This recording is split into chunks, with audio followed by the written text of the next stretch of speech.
I wasn't supposed to be here. The thought circled my mind like a vulture as I pressed myself against the marble column, trying to become part of the architecture. The ballroom sprawled before me, all crystal chandeliers and polished floors that reflected too much light, too many faces. Music threaded through conversations I couldn't follow, laughter that didn't include me. My fingers worried the hem of my dress, a borrowed thing that didn't fit quite right across the shoulders. Sarah had insisted I wear it. Sarah, who'd gotten me this position in the first place, who swore working at the Crescent Hill estate would change my life. She hadn't mentioned I'd spend most of it invisible. The annual gathering. That's what they called it, though everyone knew it was a display of power wrapped in champagne and string quartets. Lycans from every territory packed into one room, their energy crackling beneath expensive cologne and designer gowns. I was here to serve, to refill glasses, to fade into wallpaper, to pretend I didn't notice the way their eyes tracked movement with predatory precision. I'd managed fine for 2 hours, kept my head down, didn't make eye contact. The trick was to move like water, Sarah had told me during training. Flow around them. Never make waves. Then someone knocked over a champagne tower near the east windows, and suddenly I was the only server in a 50-foot radius, and 20 pairs of eyes turned toward me like I'd set off an alarm. My pulse hammered against my throat. The blonde hair I'd twisted into a knot felt too tight, pulling at my scalp as I forced myself forward. Don't run. Running triggers the chase. I'd learned that the hard way 3 months ago when I'd first arrived, when I'd bolted from a senior pack member who'd gotten too close and spent the next week scrubbing floors as punishment. Someone should clean that, a woman said. Her voice honeyed with amusement that didn't reach her eyes. She wore emerald silk that probably cost more than my yearly salary. Before someone important steps in it. Important. The word had weight here. It separated people into categories I was still learning to navigate. I grabbed a tray of fresh glasses and made my way toward the spill, each step measured. The crowd had shifted, creating a pocket of space around the broken crystal. Through the gaps between bodies, I caught sight of the far end of the ballroom.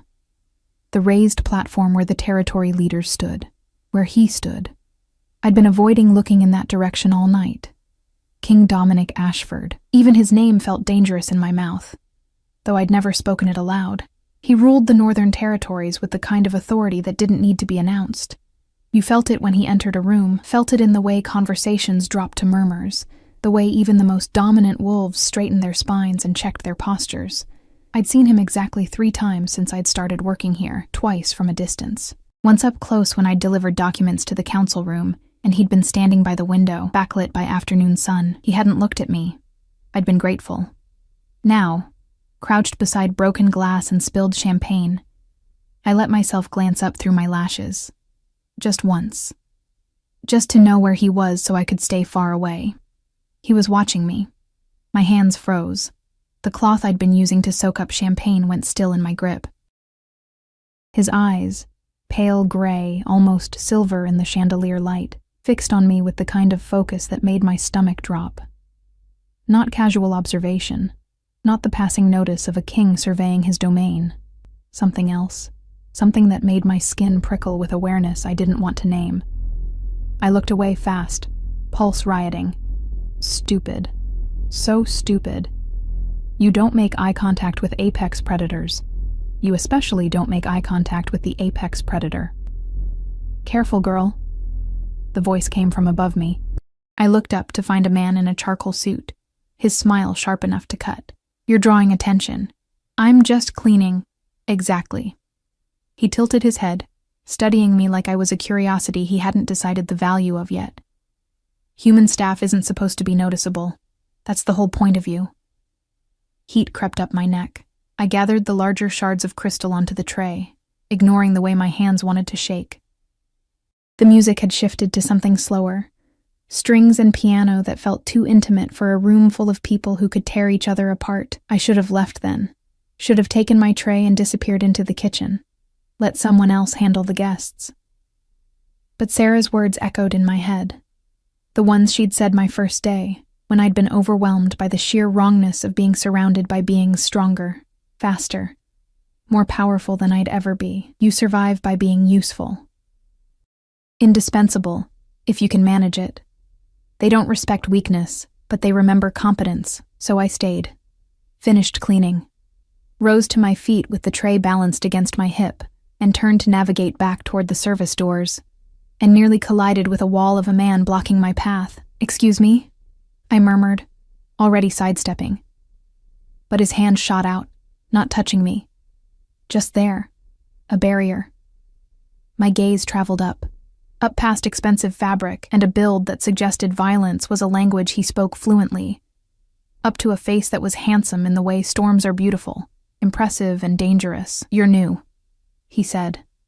Not a question. "I've been here 3 months, sir." The sir tasted like copper in my mouth, but I'd learned hierarchy mattered here more than dignity. His eyes, amber, bright even in the dim corners where we stood, narrowed slightly. "And you're human?" "Yes, sir." "Interesting." He leaned in, not close enough to threaten, but close enough that I could smell whiskey and something darker, something wild. "We don't usually hire your kind for events like this. Too fragile." The word hung between us like an accusation. I knew what he was doing. Testing. Seeing if I'd crack, if I'd give him a reason to have me removed.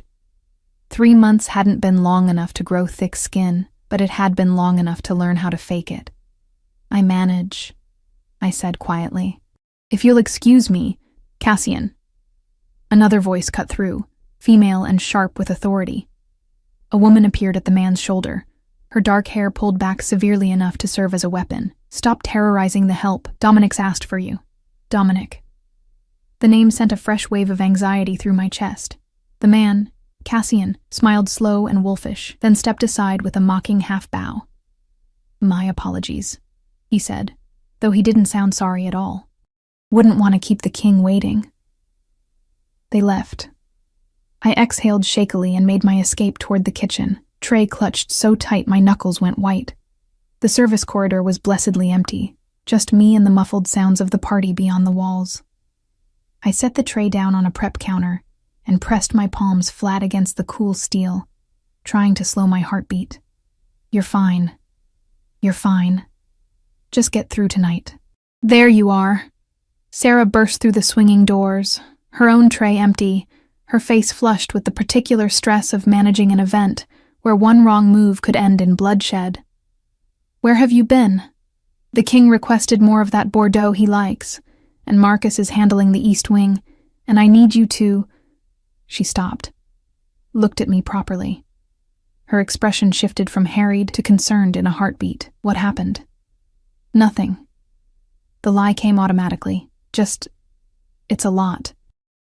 All of them in one place. Sarah's face softened. She'd been here 5 years, long enough to develop calluses I hadn't grown yet.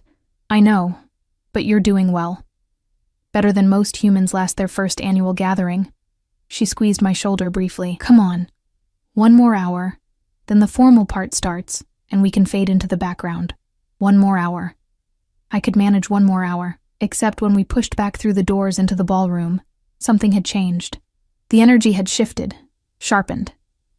Conversations had dropped to murmurs. People were turning, looking toward the platform where the territory leaders stood. Where King Dominic stood, descending the steps with that fluid grace that marked his kind. Coming down into the crowd, coming this direction. "Oh," Sarah breathed beside me. "Oh no." "What?" My voice came out smaller than I meant it to. "What's happening?" "He never comes down during the gathering, never mingles." "It's considered—" She swallowed. "It means something. When he moves like this, it means he's making a statement." The crowd parted. Of course it did. You didn't stand in the path of a king. I watched him approach, each step deliberate, his pale eyes scanning the room until they landed on me. My breath stopped. The tray I'd picked up slipped from nerveless fingers and I barely caught it, the china rattling loud enough to draw more attention I desperately didn't want. But it was too late for that, wasn't it? Because he was still coming, still moving through the sea of bodies like they weren't there, and everyone was watching now. Everyone had frozen, sensing something momentous about to unfold. He stopped 3 feet away, close enough that I could see the silver threading through the dark hair at his temples, the precise cut of his black suit, the way his presence seemed to consume all the oxygen in the immediate vicinity. "Give me the tray," he said quietly. It wasn't a request. My hands shook as I extended it. He took it, handed it off to someone without looking. I heard it clatter against a table somewhere to my right, and then his attention was back on me, undivided and absolutely terrifying. "Your name," he said. Still quiet. Still somehow the loudest voice in the room. "Elena." It came out barely audible. I cleared my throat. "Elena Morrison, Your Majesty." Something flickered across his face. Not quite a smile. Not quite satisfaction. Something more complicated that I had no hope of reading. "Elena," he repeated, like he was tasting it. Then before I could process what was happening, before anyone could react, he reached out and his hand closed around my wrist.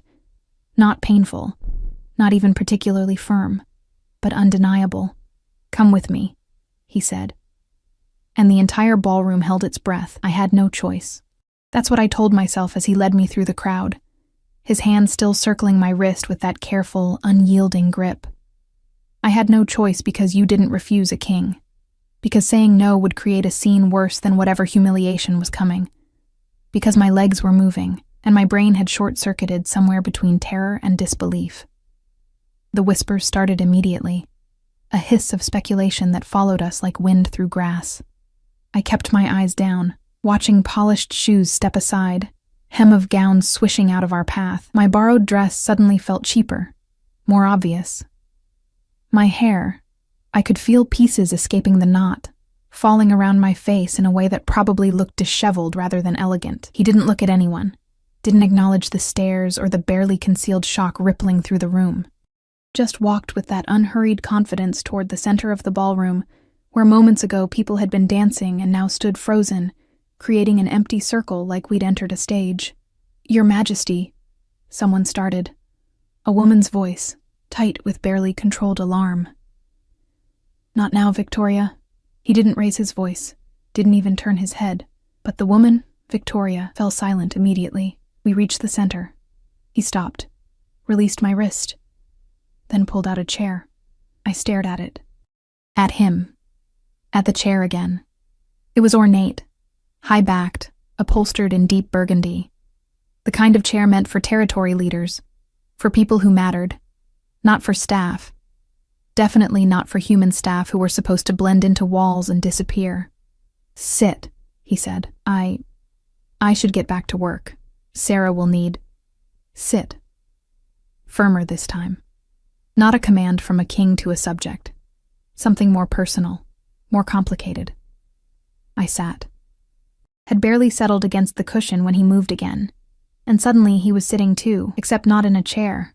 He lowered himself onto the armrest beside me, angled so he could see both me and the room, close enough that his thigh pressed against my shoulder.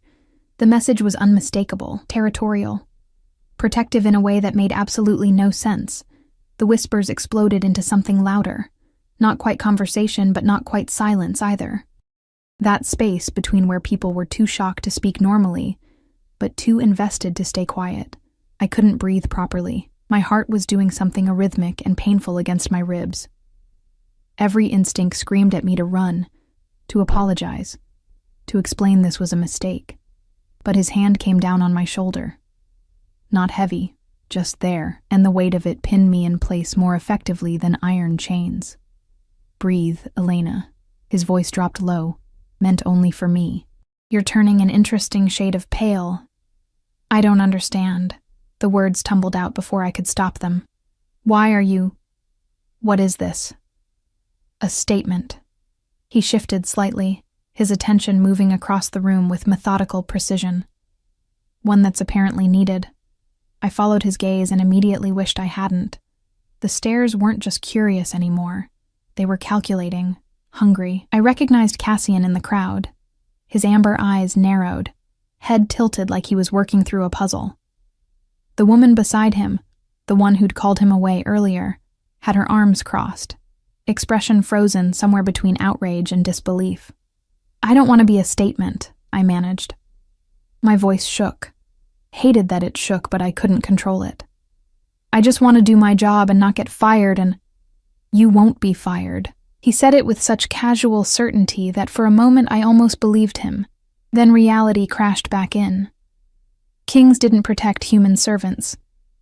Didn't single them out in front of entire gatherings. Didn't sit beside them like they were equals. Whatever this was, it would end badly. For me, anyway. The music had stopped completely. Someone should restart it. Someone should do something to break this terrible, frozen moment where everyone was staring, and I was the focal point of attention I'd spent 3 months trying to avoid. Dominic. A man's voice, deeper than the king's, threaded with barely restrained anger. What game is this? I looked up, couldn't help it, and found myself staring at someone who could only be high-ranking. He was massive, shoulders broad enough to block out the chandelier light, his face carved from stone and fury. Dark hair, darker eyes, and a presence that would have been intimidating if I wasn't already sitting next to someone more terrifying.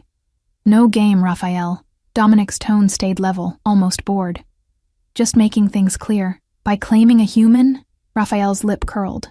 Not quite a snarl, but close. During the gathering, you realize what this looks like. I realize what it is. The words landed like a physical blow. I felt it in the sharp intake of breath from somewhere to my left. The way the energy in the room shifted from confused to dangerous. Raphael's hands clenched into fists at his sides. You can't be serious. Victoria appeared beside Raphael, her face carefully neutral but her voice brittle. She's staff. She's nothing. The hand on my shoulder tightened fractionally. Not enough to hurt, just enough to notice. Watch your words, Victoria. Dominic's voice went cold. Actually cold. Like winter had crept into the syllables. I'd hate for you to say something you'll regret. She paled, took a step back. But her eyes, when they landed on me, were full of poison. I wanted to sink through the floor, wanted to rewind to 4 hours ago when I'd been safely invisible, refilling drinks and avoiding attention. This was worse than anything I'd imagined. Worse because I didn't understand it, couldn't predict what came next, had no framework for processing why a king would deliberately destroy my anonymity and paint a target on my back. This is insane.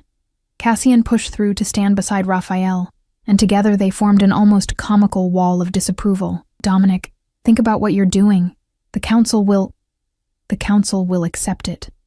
He stood then, smoothly, and offered me his hand. Won't they? It wasn't really a question, more like a dare wrapped in velvet and steel. The room held its breath again. I stared at his hand. Long fingers, calloused palms, the kind of hands that could both sign death warrants and... I cut that thought off before it could finish forming. Took his hand because refusing seemed impossible. Let him pull me to my feet, even though my knees felt like water. He kept my hand, threaded his fingers through mine with deliberate casualness, like this was normal, like we did this every day. The annual gathering, he said, addressing the room now, his voice carrying effortlessly across the space, exists to reinforce bonds, to demonstrate unity and strength.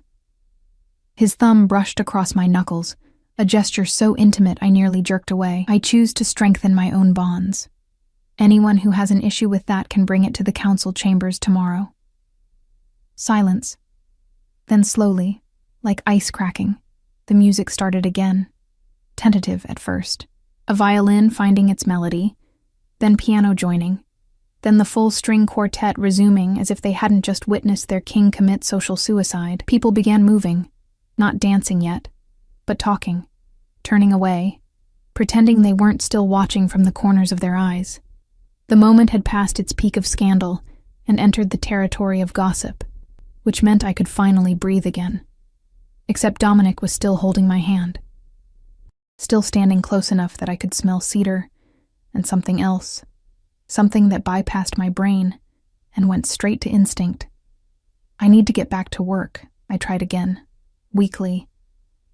Without any real hope, he'd listen. You're dismissed from duties tonight.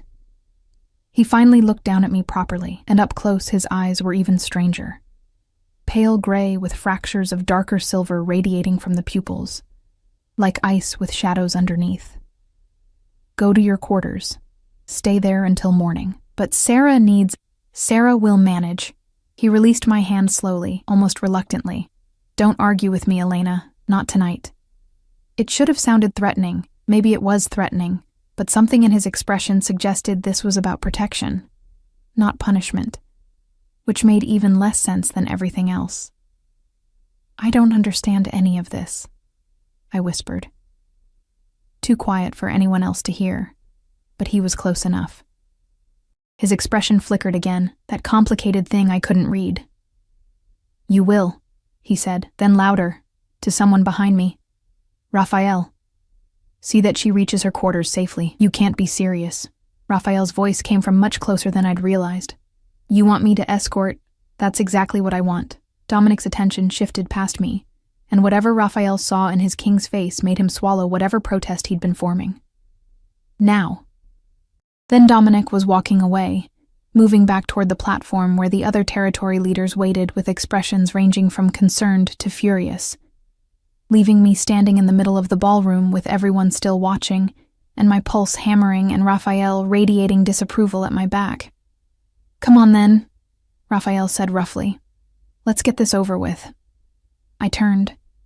He wasn't looking at me, just gesturing toward the far doors with barely concealed impatience. I walked, fast as I could without running, weaving through people who parted for Raphael, but stared at me like I was a fascinating disaster.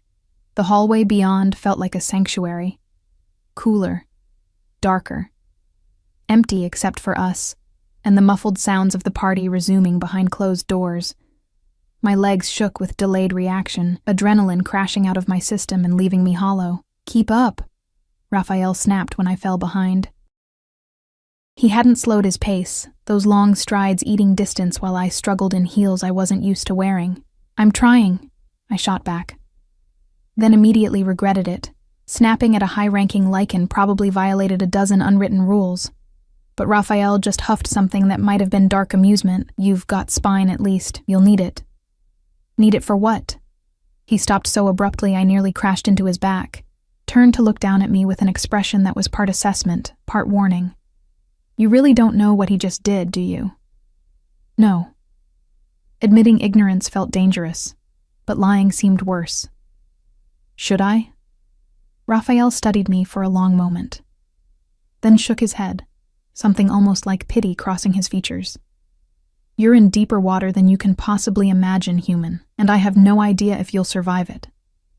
He started walking again before I could respond. Left me to trail after him through corridors I barely recognized, trying to process words that sounded ominous, but lacked enough context to be truly terrifying. We reached the staff quarters, a separate wing, smaller rooms, less ornate but still nicer than anywhere I'd lived before taking this position. Raphael stopped at my door, which I'd painted a ridiculous shade of teal against regulations, because Sarah had said small rebellions kept you sane. "Inside," he said. "Don't come out until morning. Don't answer the door unless it's Dominic or me. Don't—" He cut himself off, jaw working. "Just stay inside." "Why?" The question escaped before I could stop it. "What's going to happen?" Raphael's eyes, dark brown, almost black in the dim hallway light, fixed on me with sudden intensity.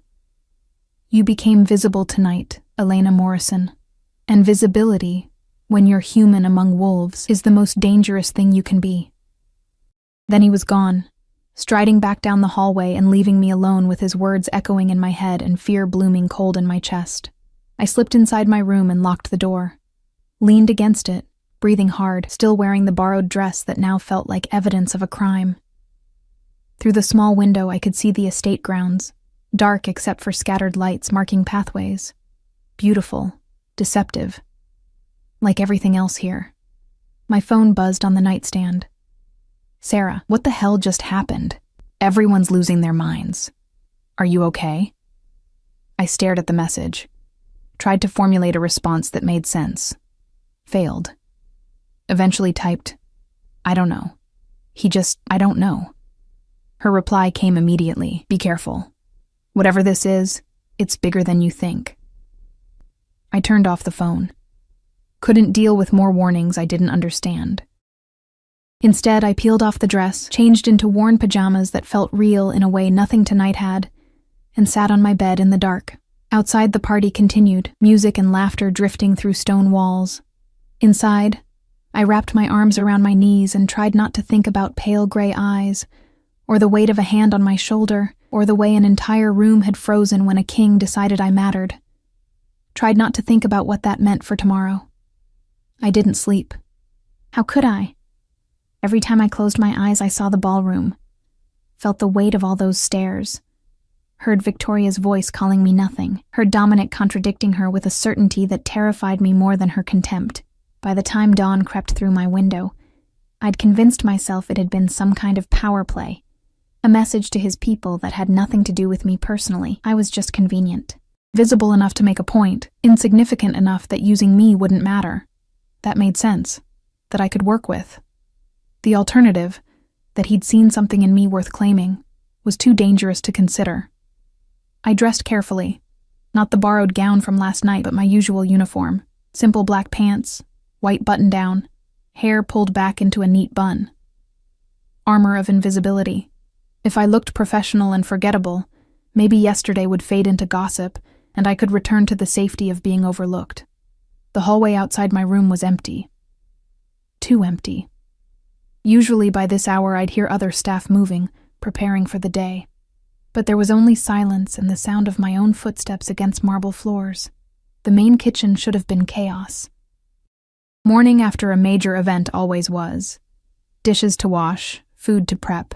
The whole estate running on 3 hours of sleep and too much coffee. Instead, I found it occupied by exactly 2 people, Sarah and Marcus, both standing unnaturally still near the prep counter. They turned when I entered.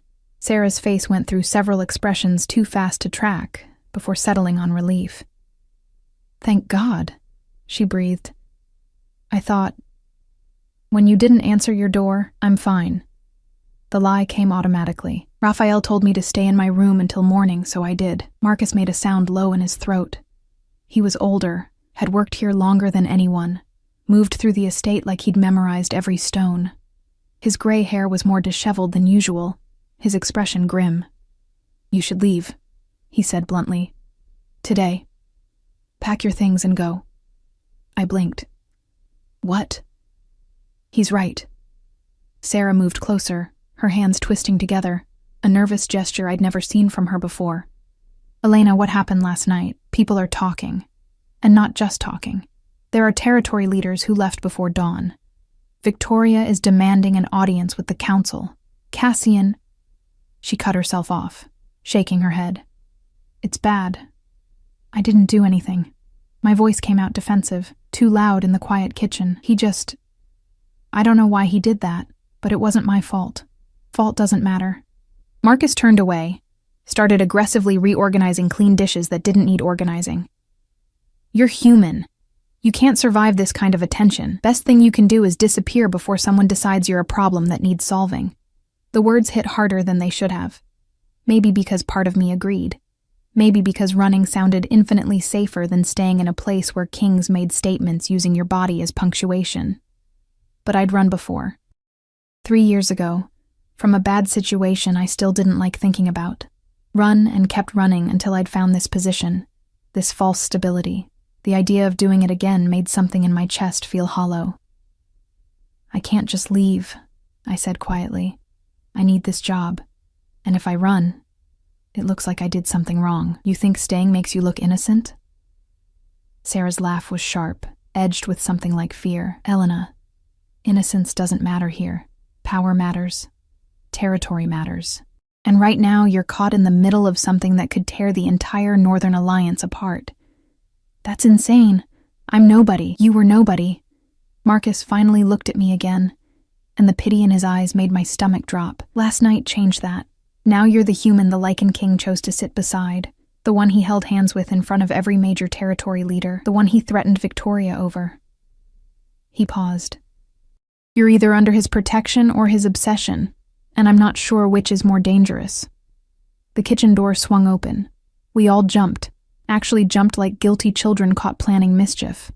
But it was just Thomas, another server, his young face pale and nervous.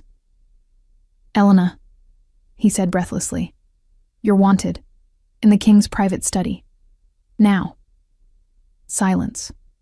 Then Sarah grabbed my arm, fingers digging in hard enough to leave marks. "Don't go," she hissed. "Say you're sick. Say anything." But Thomas was already shaking his head. Raphael said to bring her immediately. He's waiting in the east corridor. His eyes met mine, apologetic and frightened. "I'm sorry, but you have to come." I pulled free from Sarah's grip gently. Tried to project confidence I absolutely didn't feel. "It's fine. I'll just explain things. Clear up whatever misunderstanding this is." Marcus muttered something that sounded like a prayer or a curse. Sarah just stared at me like she was memorizing my face for a funeral. I followed Thomas out of the kitchen, through hallways that suddenly felt less familiar. The estate was enormous. I'd only seen maybe a third of it in 3 months. The private wings, where the king and his inner circle lived, were completely foreign territory. Raphael waited exactly where Thomas had said, leaning against the wall with his arms crossed, and an expression that suggested he'd rather be anywhere else. When he saw me, he straightened. "You came." He sounded almost surprised. Did I have a choice? There's always a choice, but his tone suggested he didn't really believe that. He dismissed Thomas with a nod, waited until the boy disappeared around the corner, then fixed me with that intense stare. "Last chance to run, Morrison. I won't stop you." "Why are you helping me?" The question came out more confrontational than I meant. "Last night you acted like I was a problem. Now you're offering escape routes?" Raphael's jaw tightened. "Last night, I was angry at Dominic for putting you in this position, angry at you for existing in the wrong place at the wrong time." He pushed off the wall, started walking, and I fell into step beside him because the alternative was standing alone in a corridor I didn't know. But I've known him 15 years, long enough to recognize when he's made a decision that can't be unmade. What decision? That's between you and him. We climbed a staircase I'd never seen before, marble giving way to dark wood paneling and paintings of previous rulers, who all looked vaguely disapproving. But understand this, whatever happens in that room, whatever he says, there are consequences. For you, for him, for everyone in the Northern Territories. I'm just a server. I sounded desperate even to my own ears. I don't understand why any of this matters. Raphael stopped at a heavy oak door carved with intricate wolves running through forest scenes, raised his hand to knock, then paused. "Dominic hasn't shown interest in anyone for 7 years, he said quietly. "Not since Catherine died. All of us thought he'd closed that part of himself off permanently." His dark eyes found mine. "Then last night he looked at you like you were the only person in a room full of hundreds. And that, Elena Morrison, is why it matters." He knocked before I could process that. 3 sharp raps that echoed. "Enter." Dominic's voice, muffled by thick wood but still unmistakable. Raphael opened the door, gestured me through. "Good luck," he murmured, and I couldn't tell if he meant it sarcastically or sincerely. The study was smaller than I expected. Intimate, almost. Floor-to-ceiling bookshelves dominated 3 walls, packed with leather-bound volumes that looked actually read rather than decorative. A fireplace crackled with low flames despite the morning warmth. And behind a massive desk scattered with papers and maps sat Dominic, looking remarkably normal in a simple gray shirt with sleeves rolled to his elbows. He glanced up when I entered. Those pale eyes tracked my movement as I stepped fully into the room and the door clicked shut behind me.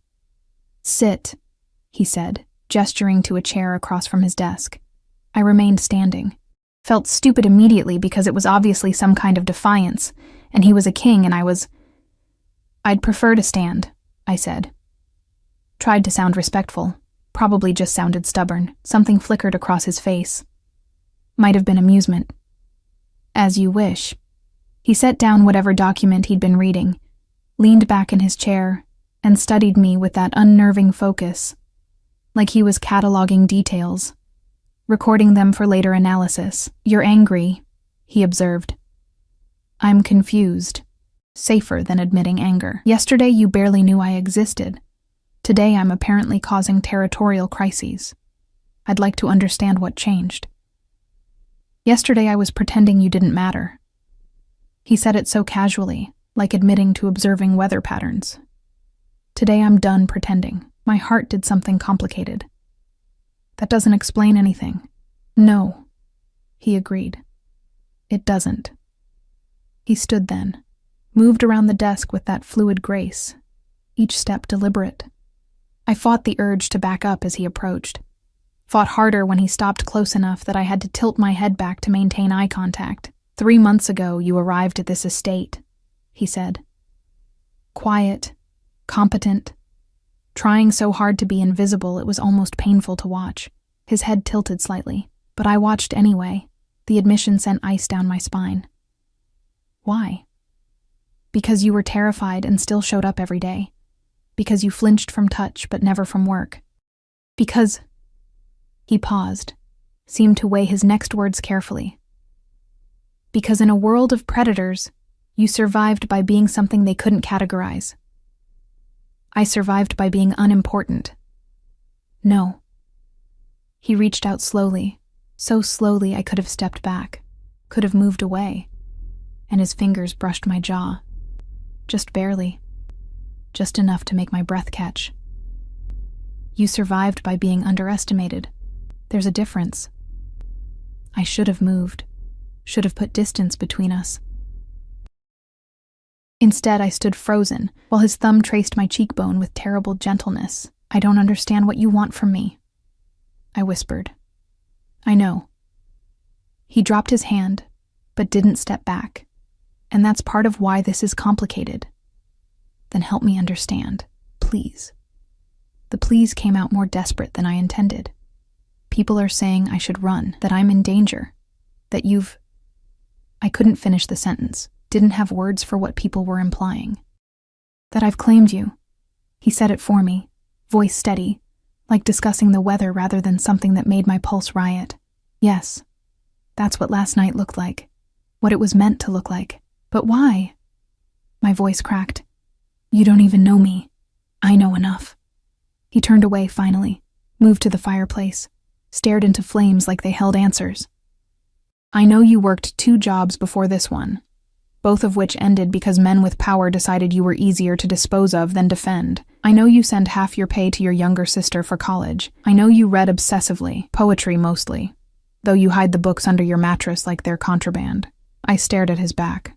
You've been spying on me. I've been paying attention. He glanced over his shoulder. There's a difference. That's terrifying. Yes, he agreed. It probably should be. The fire popped, sending sparks up the chimney. I watched them disappear into darkness and tried to organize thoughts that felt scattered, dangerous. So what happens now? I managed finally. Do I just go back to work and pretend last night didn't happen? No.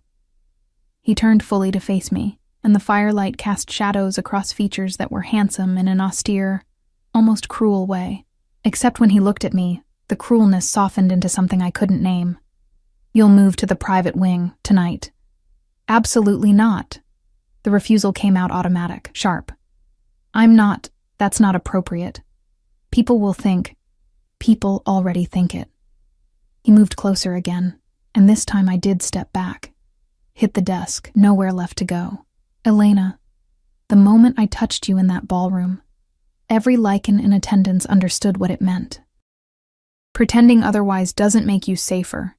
It makes you more vulnerable. I don't want to be kept. The words tasted bitter. I'm not some possession to be moved around at your convenience. His eyes flashed, literally flashed, silver brightening for a heartbeat, before settling back to gray. Is that what you think this is? What else could it be? I spread my hands, helpless. You're a king. I'm human staff. There's no universe where this ends well for me. He was quiet for a long moment. Then, unexpectedly, he laughed, low and rough, like the sound surprised even him. You're probably right. He scrubbed a hand through his hair, messing the usually perfect styling. Made him look younger, more uncertain. This is selfish, dangerous, possibly the worst decision I've made in decades. Then why? Because 7 years of being careful didn't make me less alone. The admission came out raw, unguarded in a way that felt like witnessing something private. Catherine died, and I did what I was supposed to do. Grieved appropriately, ruled effectively, buried everything that made me feel human along with her. His gaze found mine again. Then you showed up. terrified and brave and so completely out of place it hurt to watch. And something I thought was dead started feeling things again. My throat went tight. That's not fair. No, he agreed. It's not. But fairness stopped mattering somewhere around the time I realized watching you was the only part of my day that didn't feel hollow. The confession hung between us like something fragile. I wanted to be angry, should have been angry, but all I felt was exhausted, overwhelmed by forces I couldn't control and didn't understand. I can't be what you need, I said quietly. I don't know how to exist in your world. Last night proved that. Last night proved you're stronger than you think. He reached out again, slower this time, and when I didn't pull away, his hand settled over mine where it gripped the desk edge. Raphael said you have spine. He's right. You stood in front of an entire gathering of apex predators and didn't break. I was paralyzed with fear. Fear and courage aren't opposites, Elena. Courage is being afraid and not letting it stop you. His fingers tightened fractionally over mine. I'm asking you to trust me, just for a few days. Move to the guest suite in the private wing where I can ensure your safety. Let me handle the territorial politics, and if after a week you still want to leave, I'll arrange transportation anywhere you want to go, full pay. References. Whatever you need. It sounded reasonable. Logical even. Except every instinct screamed that accepting would change something fundamental. That crossing that threshold meant stepping into a current I couldn't swim against. What about Sarah? I asked. And Marcus? They'll worry. They can visit. You're not a prisoner, Elena. You're under protection. There's a difference. Everyone keeps saying that. I pulled my hand free, needing the distance. But it feels the same from where I'm standing. He didn't argue. Just watched me with that patient intensity while I wrestled with impossible choices, stay visible and vulnerable in staff quarters where anyone could reach me, or accept protection from the person who'd made me visible in the first place. Some choice. The guest suite, I said finally. But I keep working. I'm not sitting idle while everyone else runs the estate. His mouth curved slightly, not quite a smile but close. We can negotiate terms. I'm serious. So am I. He moved to his desk, pulled out a key on a simple silver chain. Raphael will show you to the suite. Take today to settle in. Tomorrow we'll discuss how to proceed. I took the key. It was warm from his pocket, heavier than it looked. And the people who want me gone, Victoria and the others, are my problem, not yours. His voice went cold again, that king's authority I'd heard last night. Let me handle the politics. You focus on surviving. Surviving. Like that was the goal. Like anything beyond basic existence was too much to hope for. This is insane, I muttered. Yes, he agreed. Welcome to my world. Raphael appeared when I opened the study door, like he'd been standing guard the whole time, probably had been. He took in whatever expression I was wearing and sighed. Guest suite? I held up the key. Apparently. Could be worse. He started walking and I followed, back down the stairs, through corridors that grew progressively more ornate. Could have assigned you to the old North Tower. That's where we usually put prisoners. Comforting. I'm not here to comfort you, Morrison, but his tone had lost some of its edge. I'm here to keep you alive long enough for Dominic to realize what a monumentally stupid idea this is. You think he'll realize it? Raphael was quiet for several steps. Then, no. That's the problem. The private wing was exactly what I'd expected. Excessive. Thick carpets that swallowed sound. Art that probably cost more than I'd make in a lifetime. Doors spaced far enough apart that each suite was essentially an apartment. Raphael stopped at one near the end of the hall. This was Catherine's. I froze. I can't. There has to be another. Every other room is occupied or in use. He pushed the door open, revealing a space that managed to be both luxurious and somehow intimate. Cream walls, dark wood furniture, windows overlooking gardens I'd only seen from a distance. No one's touched it since she died. Dominic kept it locked. He handed me a second key, older, more ornate, until last night. Then he told me to prepare it. He planned this. The realization felt like cold water. Before he even spoke to me, he'd already decided. Dominic plans everything 3 moves ahead. You're learning. Raphael moved into the suite, checking windows, opening doors to reveal a bedroom, bathroom, small sitting area. You'll be safe here. These walls are reinforced. Only 5 people have keys. Dominic, me, Marcus, the head of household security, and now you. Sarah? Can visit during daylight hours with escort. He turned to face me, expression serious. I know this feels like a cage, but there are worse things than being protected by a king who actually cares whether you survive. Like what? Like being exposed to every territorial leader who sees you as either a threat or an opportunity. He moved toward the door. Get settled. Food will be brought up. Don't open the door unless you know who's knocking. Raphael. I stopped him before he could leave. Why are you helping me? Really? He studied me for a long moment, because Dominic is my oldest friend. And because I've seen what happens when powerful men fixate on things they can't have. His expression softened marginally. But also because you remind me of someone. Someone who also didn't belong in this world but tried anyway. Catherine? My sister. He smiled, but it was sad. She died 10 years ago. Wrong place. Wrong time. Human caught in Lycan politics. The smile faded. So yeah, I'm helping because maybe if someone had helped her, she'd still be alive. Then he was gone, door closing with a soft click that felt too final. I stood in Catherine's suite, my suite now apparently, and tried to process everything. Failed. Sat on the edge of the bed instead, key still clutched in my hand, and stared at walls that had witnessed a love story that ended in death.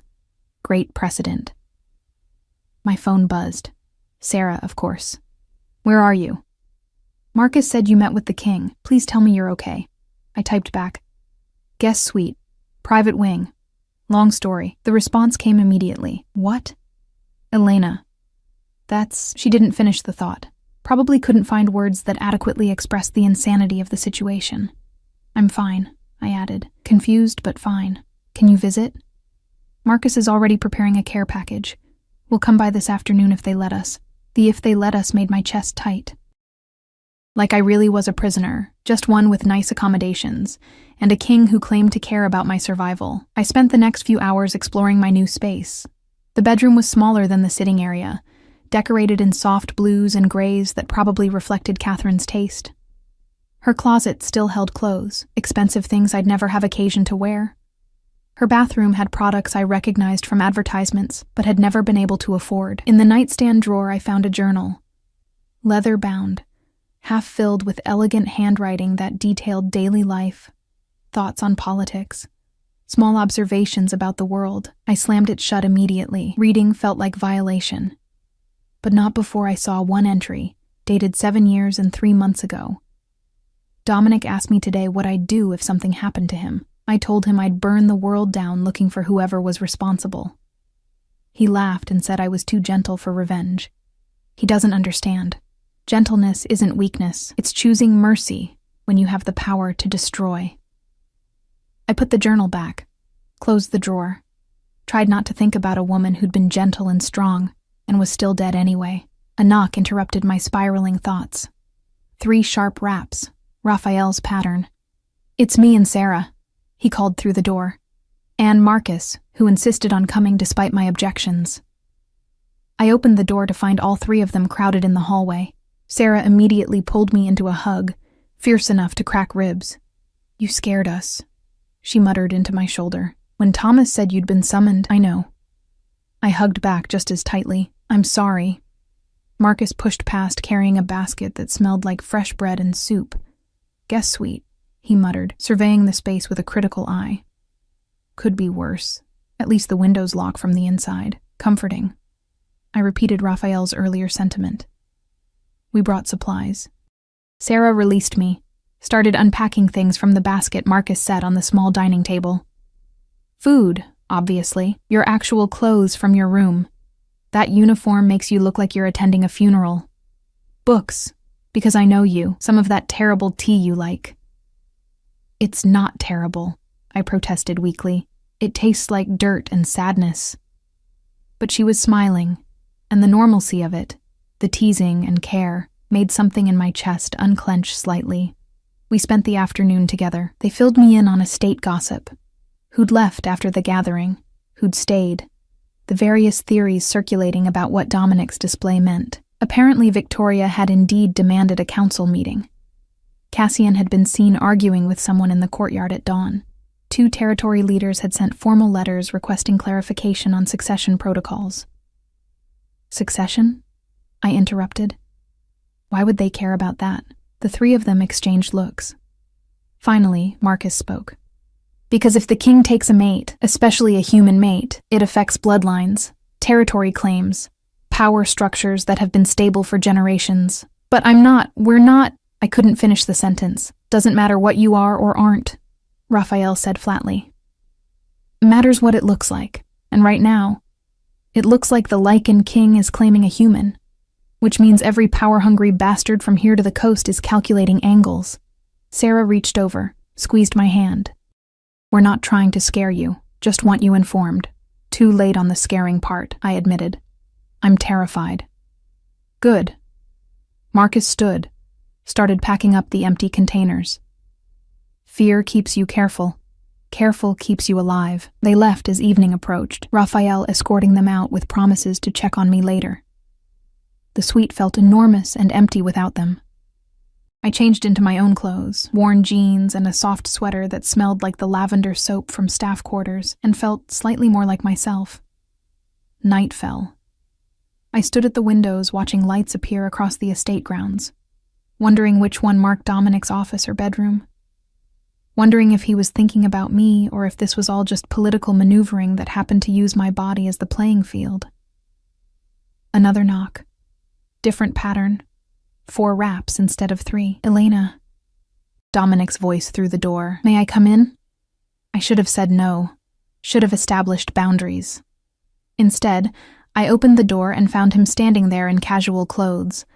Dark jeans, gray Henley, looking more human and somehow more dangerous for it. How are you settling in? He asked. Still processing. I stepped back, letting him enter. Your friend Catherine had good taste. Something flickered across his face at her name. She did. He moved to the windows I'd been staring through moments before. She loved these gardens, spent hours planning which flowers should go where.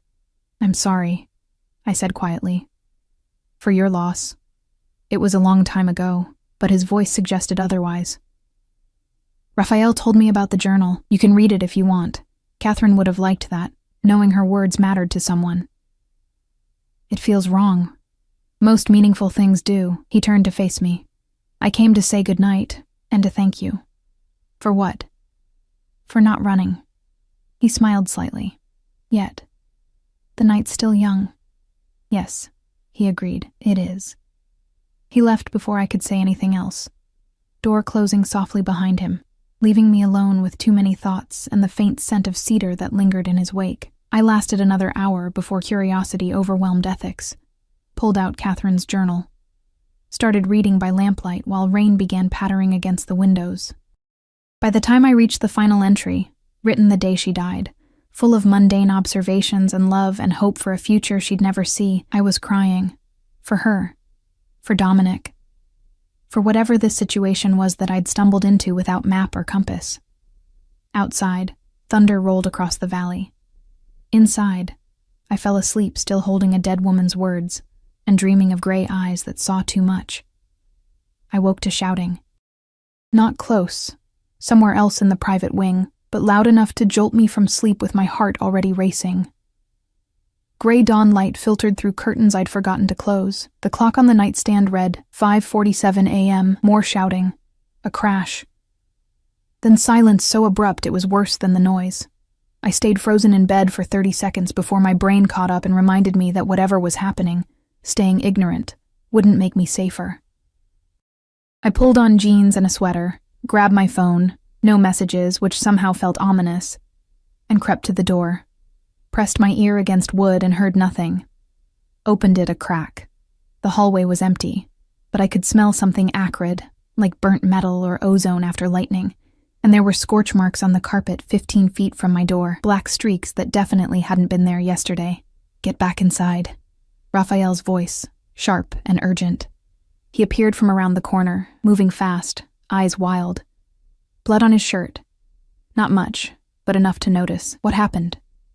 I didn't move. Are you hurt? Not my blood. Inside now. He practically shoved me back into the suite, followed me in, locked the door behind us, ran a hand through his hair, and it came away, shaking slightly. Fuck. I'd never heard him curse before. It scared me more than the blood. Raphael, talk to me. He looked at me then, really looked. Actual fear on a man who'd seemed unshakable. Victoria brought reinforcements. 3 territory leaders who've been waiting for an excuse to challenge Dominic's authority. He moved to the windows, checked them like he expected someone to come crashing through. They showed up an hour ago, demanding a formal council meeting. When Dominic refused to include you as a topic for debate, things got physical. My stomach dropped. Is he? He's fine. More than fine. But Elena, Raphael turned back to me. This is escalating faster than any of us predicted. They're calling for a vote of confidence, saying his judgment is compromised, that a king who claims a human can't effectively rule Lycans. Then I'll leave. The words came out steady, even though my hands were shaking. I'll pack and go, and this can all just... It's too late for that.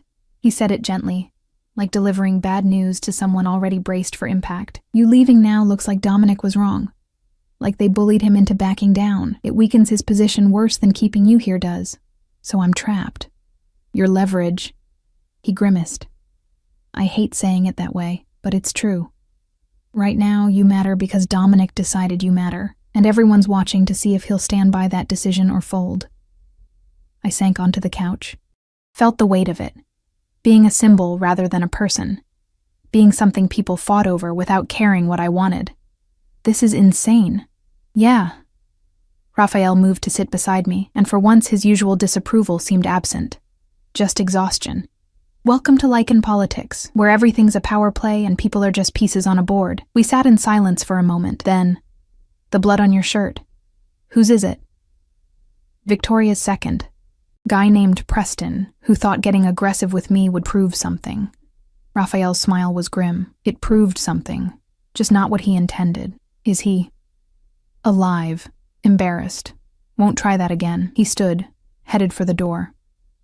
I need to get back. Dominic will want updates. You stay here, doors locked. Don't answer for anyone except me or him. Understood? I nodded.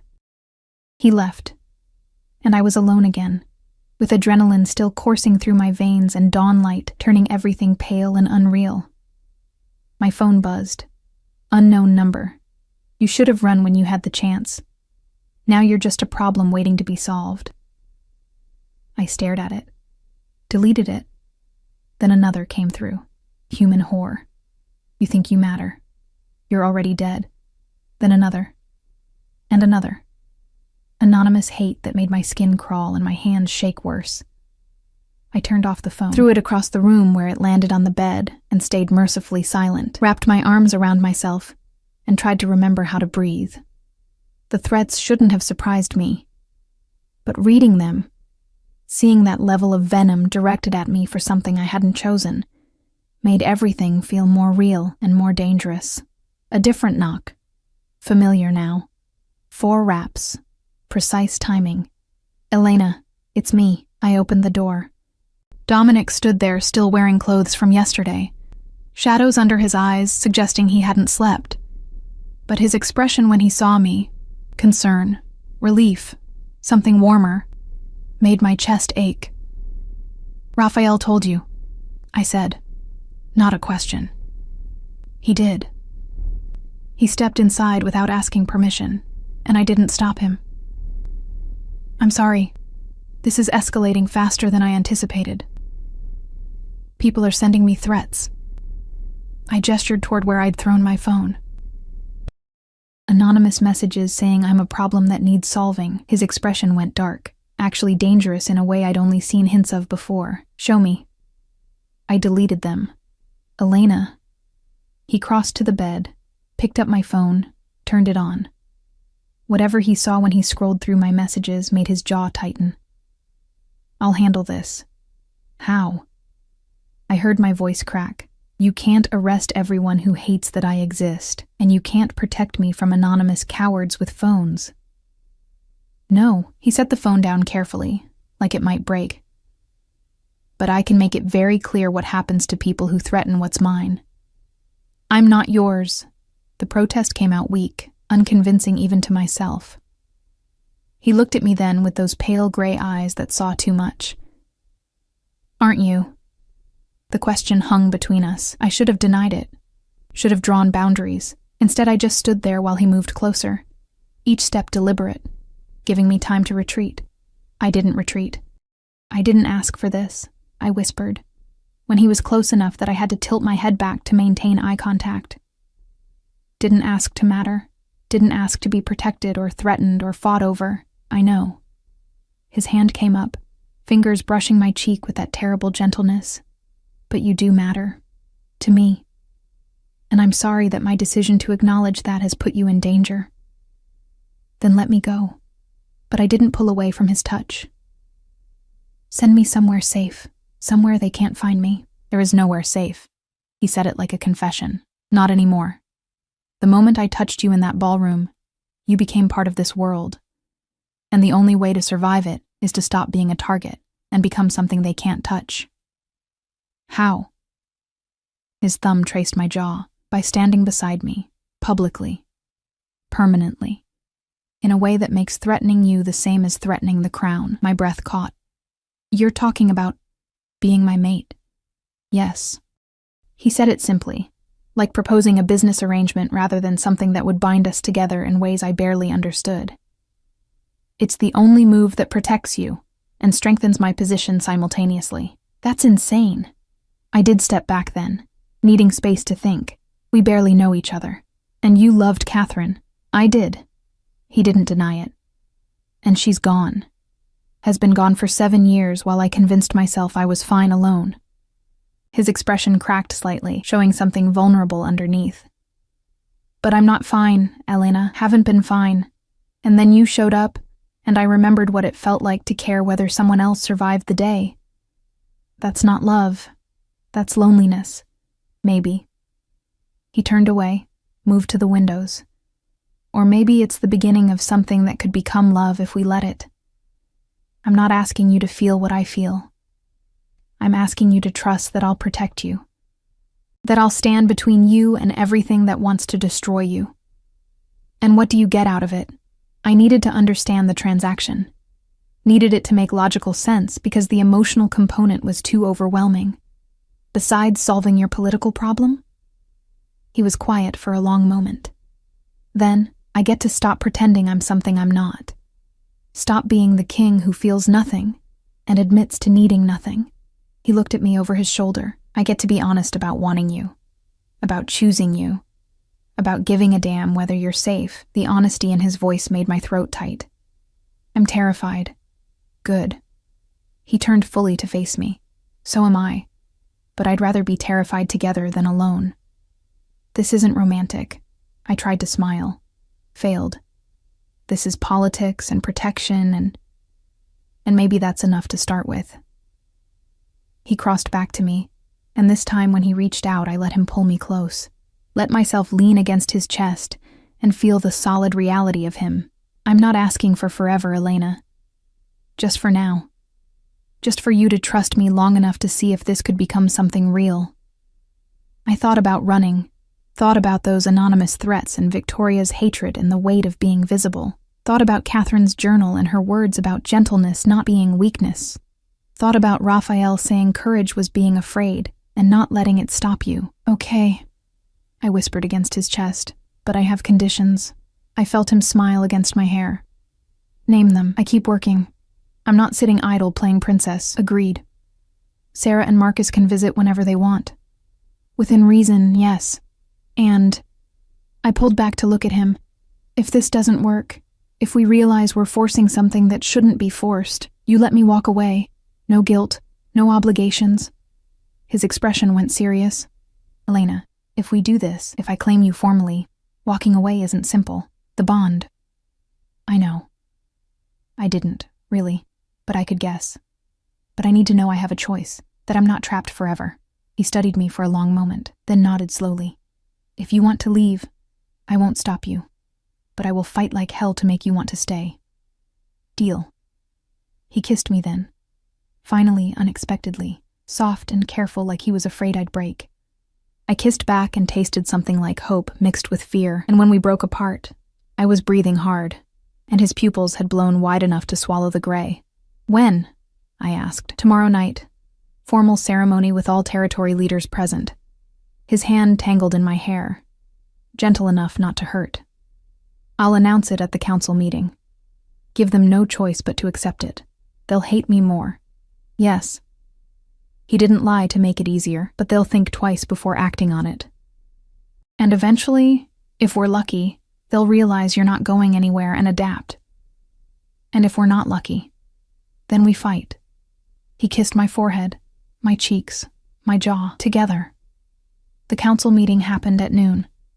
I wasn't allowed to attend, probably for the best since apparently it devolved into shouting within the first 10 minutes.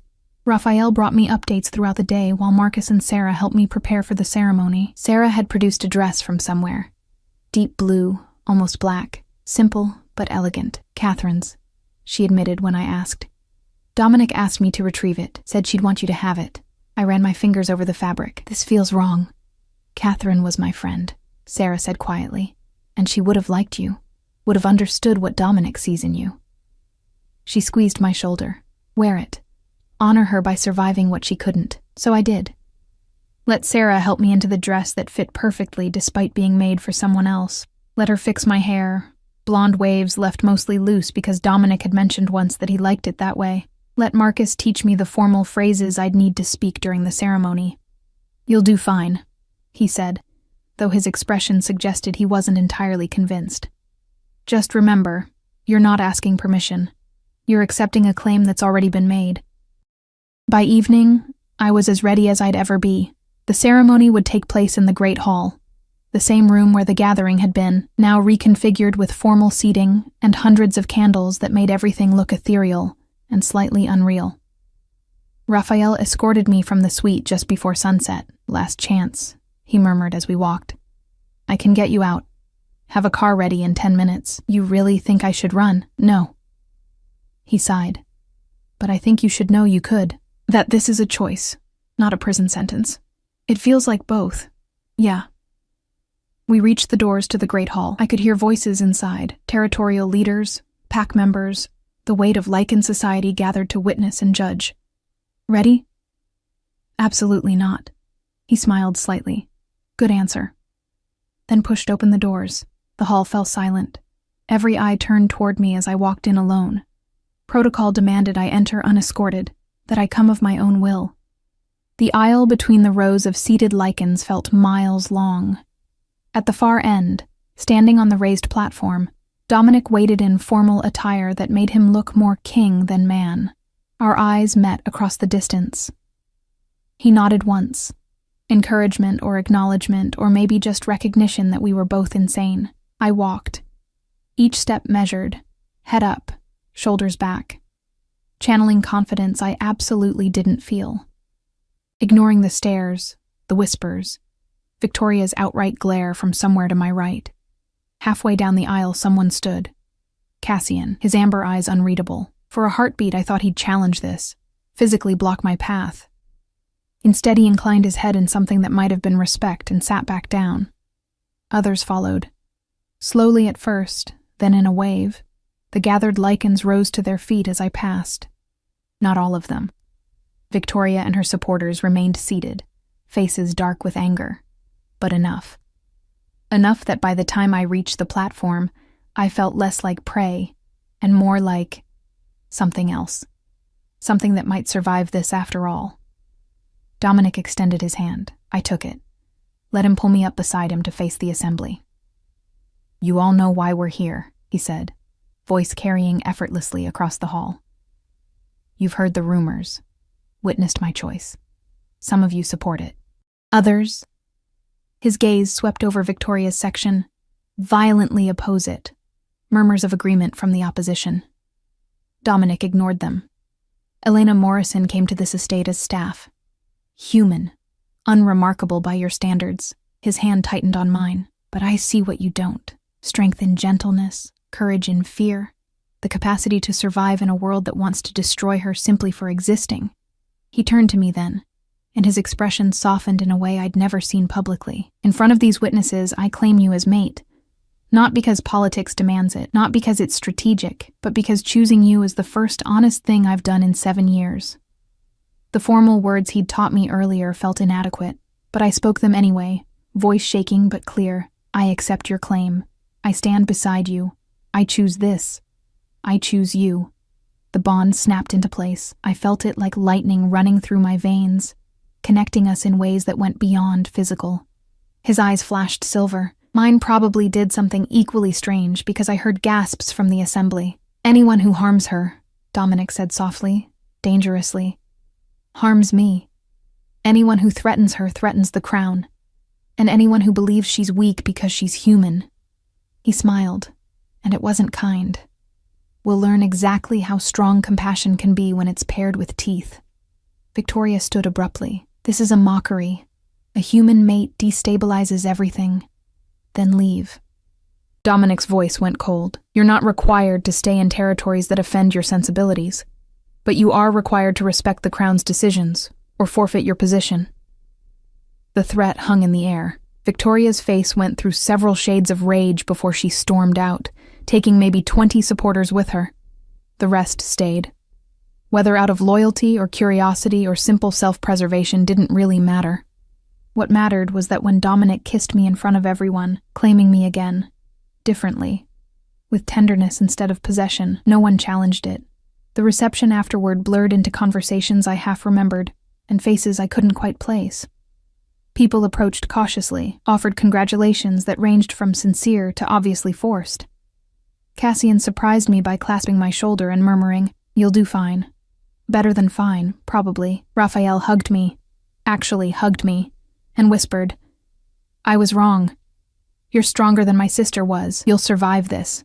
Sarah cried. Marcus looked proud, and through it all Dominic stayed beside me, his hand either on my back or holding mine, making clear I wasn't alone in this. We left before midnight, exhaustion catching up with adrenaline. He walked me back to the suite, our suite now, I supposed, though he'd said I could keep my own space if I wanted. "Thank you," I said at the door. "For standing by it, for not backing down. Thank you for trusting me." He kissed my forehead. "Get some rest. Tomorrow we deal with the fallout." But I didn't let him leave. Caught his hand, pulled him inside. "Stay," I said quietly. "Just stay." He stayed.